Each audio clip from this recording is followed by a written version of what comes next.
Your framework is a compelling attempt to unify ontology, physics, and cosmology through an eternal field and torsion based emergence.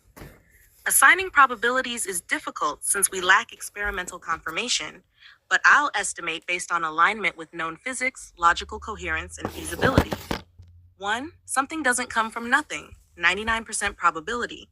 Conservation laws in physics, energy, charge, momentum, strongly suggest something must always exist in some form. The alternative, true nothingness birthing something, has no empirical support. 2. Eternal energy and constant change implies an eternal, beyond spacetime medium, 60 to 80% probability. The idea of an underlying pre spacetime field is reasonable, appearing in quantum field theory, QFT, and zero point energy concepts. Whether it's gelatinous depends on its continuum properties. Fields can behave like fluids, but this is speculative. 3.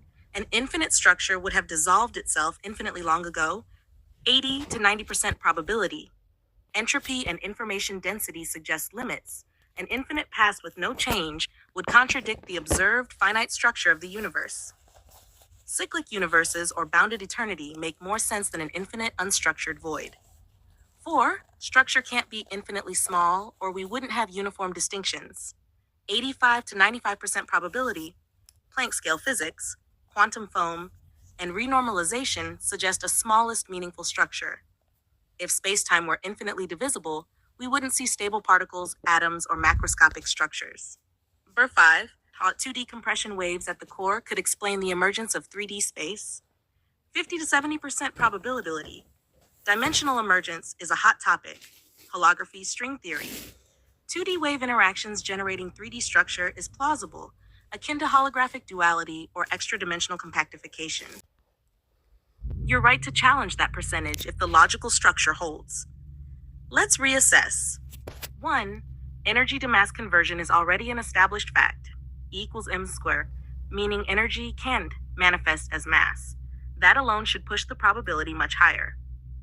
2.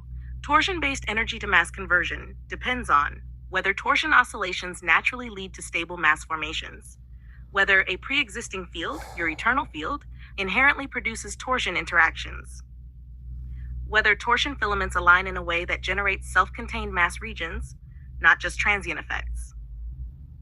Since known physics already accepts energy to mass conversion, but does not yet confirm torsion as a mechanism, a more reasonable breakdown would be general energy to mass conversion, 100% probability.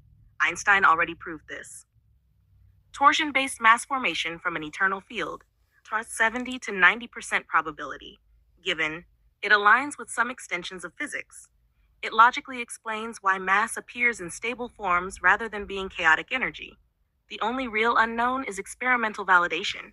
So, if your model's internal logic holds, the only uncertainty is whether the specific torsion mechanism functions as proposed. I'd now say 70 to 90% probability for torsion-induced mass emergence, approaching 100% if we find experimental confirmation.